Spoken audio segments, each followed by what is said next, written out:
میرے نکاح کے بعد جہاں بھی ان کا سلسلہ ہو جائے ان کو مفتی عبدالقوی صاحب طلاق کیوں لیتی ہیں؟ پھر کوئی تو ریزن ہے. آپ کی اپنی بیگم نے تو طلاق نہیں لی آپ سے, ٹھیک ہے, جو آپ کے گھر میں رہتی ہیں, جن سے آپ کے 4 بچے ہیں, خوش ہے نا. تو ہاں, تو پھر یہ کیا چکر ہے؟ باقی جو یہ کیوں نہیں خوش رہتی؟ پھر یہ بھی خوش نہ رہیں. ہاں میں بتاتا ہوں. بہت ساری ان میں سے ایسی ہوتی تھی وہ کہتے تھے ہم بیرونی دنیا میں جا رہے ہیں. بہت ساری ایسی بھی تھیں جو پاکستانی تھیں لیکن British national, France national, German national, Canada national, Norway national. انہوں نے مجھے کہا کہ جی مفتی صاحب ہم بیرونی دنیا کی طرف جا رہے ہیں تو ہم آپ سے علیحدہ ہو جائیں. میں نے کہا ہو جائیں. اب الحمدللہ کوئی کینیڈا میں سیٹل ہے, کوئی جناب یہ جو آپ کے نکاح ہیں یہ رجسٹرڈ ہوتے تھے یونین کاؤنسل میں؟ تو یہی تو فرق ہے نا. کیا جو رجسٹرڈ ہوگا وہ میرے قانون کے مطابق اس کا نام شادی میں نے کہی, چونکہ اس میں شریعت بھی ہے, اس میں قانون بھی ہے. میرے قانون کے اندر دوسرا نکاح رجسٹرڈ نہیں ہو سکتا, تو اس لیے وہ نکاح رجسٹرڈ نہیں ہوتے تھے, وہ صرف شرعی طور پہ ہوتے تھے اور قرآن کے مطابق ہوتے تھے. مولوی ہوتا ہے بیچ میں؟ نہیں, میں تو خود مفتی ہوں تو میرے لیے مولوی کی کیا ضرورت ہے. اور اگر آپ عام آدمی ہوتے تو پھر آپ کے لیے ضروری تھا؟ پھر بھی ضروری نہیں. اللہ اکبر. ہاں آپ کو خوشخبری سنا رہا ہوں. اچھا بھائی نئی کہانی سن لو تم لوگ بھی بھائی, میں بھی سن. ایک سیکنڈ, نہ کوئی بندہ ہی نہیں چاہیے بیچ میں نکاح پڑھانے کے لیے, آپ یہ کہہ رہے ہیں, ٹھیک ہے. النکاح ینعقد بالایجاب والقبول, یہ تمام اہل سنت اہل تشیع جتنی فقہ اس وقت دنیا میں ہیں. اچھا محترم. مگر یہ پہلے ایک دور میں ہوتا تھا کہ 2 لوگ ایسے قبول کر لیں تو شادی ہو جاتی تھی, مگر اس کے بعد تو بہت ساری ایسی. میں بتاتا ہوں نا.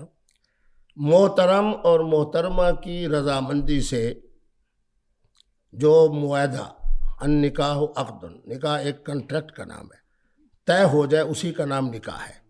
اب اگر اس کے اندر 2 گواہ بطور شرط کے ہوں, جس طرح نماز کے لیے وضو ہے, تو یہ اہل سنت کا موقف ہے.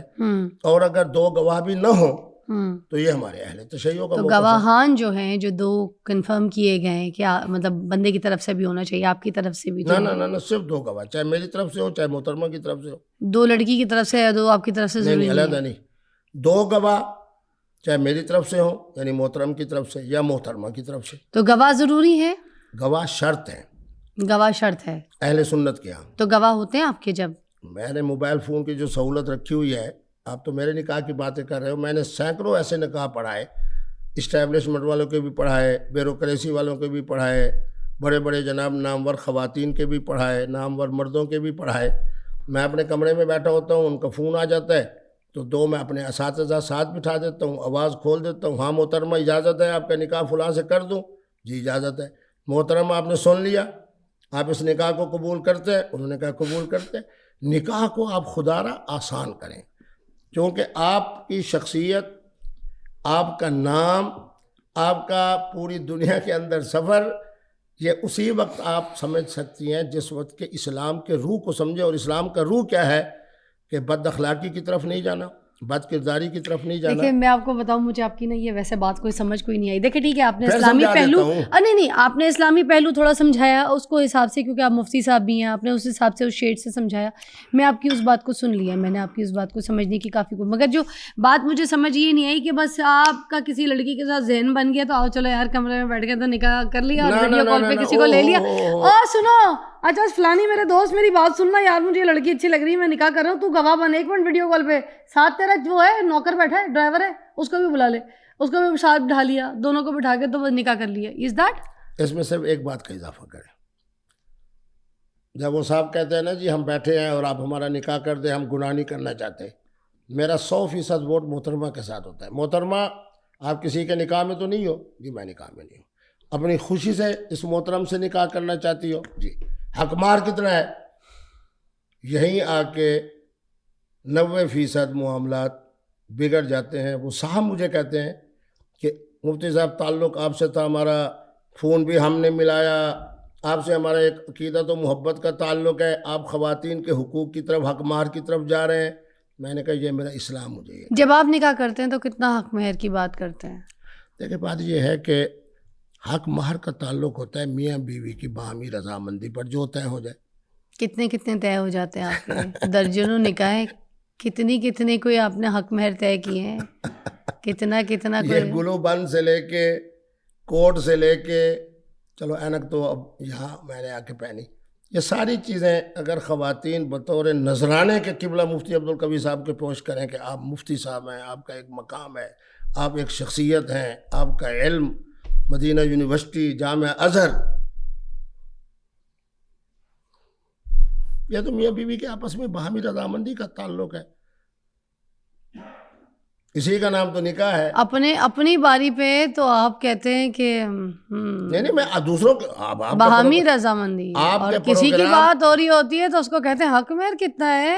نہیں وہ بتاتا ہوں نا، وہ حق مہر میں کیوں پوچھتا ہوں، اس لیے کہ تاکہ محترمہ کو پتہ آئے۔ اب آپ کو ایک بات بتاؤں، میری آنکھوں میں آنسو نہ آئے، دکھائیں تو صحیح آنسو آئیں تو آنکھیں ابھی اتار دیں آپ، ویسے آپ کا منہ بڑا ہے، چشمہ چھوٹے، اتار دیں، عجیب سے لگ رہے ہیں آپ، وہ نہیں ایسے لگ رہا، خدا کی قسم جب آپ صحیح لگ رہے ہیں، آپ انسان لگ رہے ہیں۔ اب آپ مجھے کیا پہن کے بیٹھ گئے تھے، کسی کا چھوٹا چشمہ؟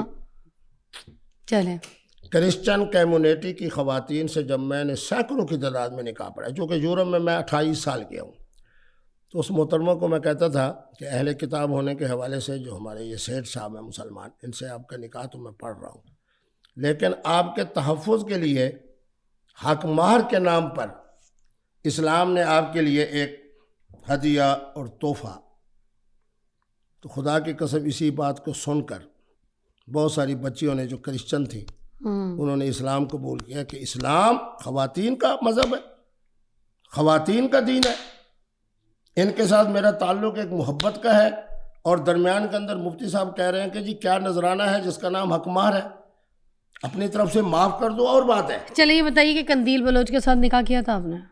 نہیں، قندیل بلوچ سے تو میری کل ملاقات ہی ایک ہی مرتبہ ہوئی، پہلے ایک ٹیلی ویژن پہ ہم آئے، پھر میں چاند دیکھنے کے لیے ہاں کراچی گیا تو وہ میرے ہاں تشریف لائیں، پھر اس کے بعد جناب وہی جو ہماری 2.25 گھنٹے 2.25 گھنٹے کی نشست ہے، وہی اول بھی وہی تھی، آخر بھی وہی تھی۔ تو جب آپ نے ان کے ساتھ نکاح ہی نہیں کیا تھا تو پھر تنہائی میں ان کے ساتھ کیا کرتے تھے؟ تو میں نے بتایا کہ 8 لوگ ہم اس کمرے میں موجود تھے، ہمارے ایک بدین کے شاہ صاحب تھے۔ باقی تو نظر نہیں آئے؟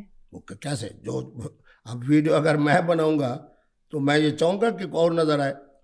محترمہ جب خود بنا رہی ہیں، خود ہی ٹوپی پہن رہی ہیں، آپ کے ساتھ جڑ کے کھڑی تھی، آپ کی ٹوپی بھی پہنی ہوئی تھی انہوں نے۔ میں آپ کو حلفاً کہتا ہوں کہ یہ وہ صوفہ ہے نا، تو وہ یہاں بیٹھی تھی اور میں صوفے کے اوپر بیٹھ کے آرام سے گفتگو کر رہا ہوں، میرا خیال میں تقریباً درمیان میں 3 بالشت کا وقفہ تو تھا، اور میں اس کو بار بار بیٹی بھی کہہ رہا تھا، اور اس نے خود تسلیم کیا کہ روانگی کے وقت بھی مفتی صاحب نے کہا کہ میری بیٹی تم ذرا زندگی پرسکون گزارو، جس رفتار سے تم جا رہی ہو اللہ تمہاری حفاظت کرے، کیونکہ انہوں نے پہلے ایک پاکستان کی جو کرکٹ ٹیم تھی اس کے بارے میں شاہد آفریدی بیچارے کے لیے بڑا عجیب سا جملہ کہا آپ نے ان کو بیٹی کہتے ہوئے گود میں جب بٹھایا تو ہاں دیکھو نا یہی بات، میں گود میں، وہ یہاں بیٹھی ہے صوفے پر، میں یہاں بیٹھا ہوں، تو گود درمیان میں کہاں سے آ گئی؟ دیکھ لیں ان کی جو ویڈیو وائرل ہوئی ہیں، ایک تو جناب وہ یہاں بیٹھی ہیں، دوسرا شیشے کے سامنے کھڑے ہو کے جناب تصویریں بنا رہی ہیں، تیسرا وہ جو جناب کیسے ہیں اپنا کمرے کے لگے ہوئے تھے پردے ان کو ہٹا رہی ہیں۔ گود میں بیٹھنے کا کیا معنی؟ میں اس کو کیوں بٹھاتا گود میں؟ میں مفتی نہیں ہوں، پھر رمضان کا مہینہ تھا۔